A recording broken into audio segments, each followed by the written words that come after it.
Hi mga guys, good morning. I'm here in school. Kasi guys, nag-retrieve kami ng mga modules. So kailangan talaga namin mag-duty, di ba?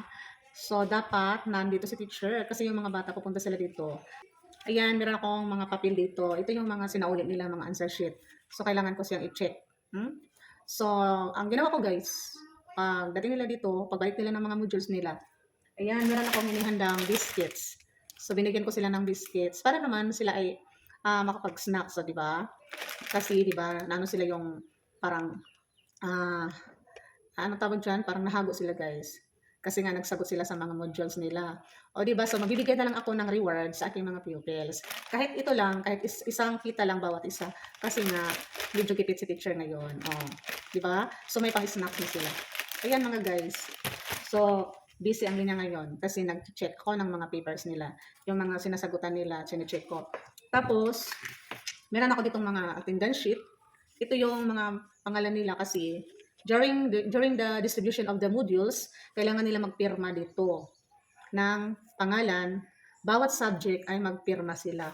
So para pag-retrieve nila, pag-retrieve ko, pagbalik nila, meron akong guide kung anong subject ang nakuha nila ng module at kung ilan ang subjects na nakuha nila.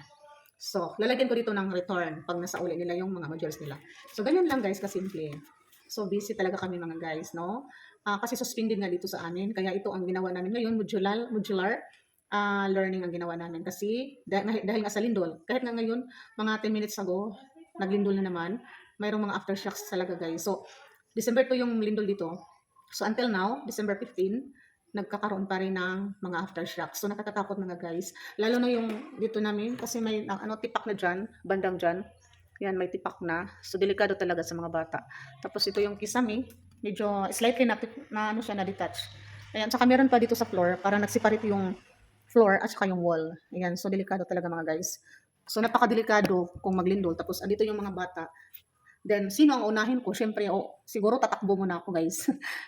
Kasi 'di ba, parang magugulat ka, ikaw yung unang tatakbo, yung mga kids mo, 23 sila lahat dito. So may iwan dito sa room, oh my goodness. Talaga namang i-safety muna ni teacher ang kanyang self. Pero hindi dapat gano'n mga guys. So kasi nga mag-isa lang si teacher, siyempre sinong unahin niya. So ayan, napakadelikado. So kaya ito na lang ginawa namin, modular learning. So dito sa aming school, sa entire division namin. Thank you mga guys sa inyong panonood. Thanks for watching. See you sa ating next video. Bye-bye.